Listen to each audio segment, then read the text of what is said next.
দেখো এখন আমরা একদম রোটাং পাসের উপরে আছি।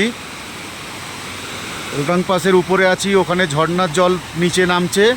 আমরা আরও একটু উপরে উঠব, কিন্তু খুব একটা ভালো জিনিস দেখানোর জন্যই এখানে আমরা দাঁড়িয়ে পড়েছি, তোমাদের দেখাবো। দেখো আমাদের জন্য এখনও বরফটা রয়ে গেছে, এই যে তোমাদের দেখাই, এই যে বরফ রয়ে গেছে দেখো, এই যে এই যে এই যে আমি তোমাদের দেখানোর চেষ্টা করব। এই যে বরফের টুকরো, এই যে এই যে বরফ দেখো এখানে পুরো জমে আছে। এই সময় থাকার কথা নয়, কিন্তু লাকিলি আমরা এটাকে পেয়ে গেলাম। এই একদিকে হচ্ছে ঝর্ণার জল এখানে নিচে নামছে, দেখো খুব ঠান্ডা। এখানকার প্রকৃতির দৃশ্য অপরূপ, কিন্তু সব মেঘে ঢেকে রেখেছে, তোমাদের খুব ভালো করে দেখাতে পারছি না, পুরোটাই সব মেঘে ঢাকা।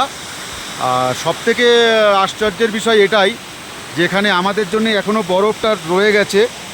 আমি আরও একটু নিচে নামবো, নিচে নেমে তোমাদের দেখানোর চেষ্টা করব। এই যে এ দেখো পুরো সব বরফ জমে আছে এখানে, এই যে পাহাড়ের গায়ে সব বরফ জমে আছে। এই আর একজন ওই যে বরফ তুলছে, দেখো খুব আনন্দের সাথে খুব খুশিতে বরফ ছুটছে চারিদিকে, খুব মজা করছে। তোমরাও পারলে চলে এসো, তবে মে মাসেই এসো, মে মাসটা সব থেকে খুব ভালো হয়, কারণ এই সময় এখানে খুব বৃষ্টিপাত হয় হিমাচলে। তো মে মাসে তোমরা চলে আসবে, এসে দেখে যাবে জায়গাটা কেমন, কোনো অসুবিধে নেই। কলকাতা থেকে খুব একটা তেমন কিছু ব্যাপার নয়। তোমরা চণ্ডীগড়ে আসবে, চণ্ডীগড় থেকে এখানে ডাইরেক্ট বাস পাওয়া যায়। আর যারা বাইকে আসবে তাদের তো কোনো অসুবিধেই নেই, তারা আসতে পারবে। দেখো ঝর্ণার জলটা দেখো নামছে, একদিকে বরফ, এই যে বরফ, বরফের ওপর আমি দাঁড়িয়ে আছি। আমি বরফের ওপরে ওঠার চেষ্টা করব, জানি না পড়ে যাব কি না, তাও উপরে উঠলাম বরফের ওপরে। এই যে উঠলাম, এই যে বরফের উপরে আমি দাঁড়িয়ে আছি, বরফের উপরে আমি দাঁড়িয়ে আছি দেখো। হ্যাঁ, খুব সুন্দর লাগছে, কিন্তু নামার সময় মনে হচ্ছে কারোর সাহায্য নিতে হবে, না তো পড়ে যাব মনে হয়। দেখো এদিকে পুরো মেঘে ঢাকা, কিছুই দেখা যাচ্ছে না, তোমাদের দেখাতেও পাচ্ছি না, খুব খারাপ লাগছে। আজকের পুরো মেঘ পুরো সব ঢেকে আছে।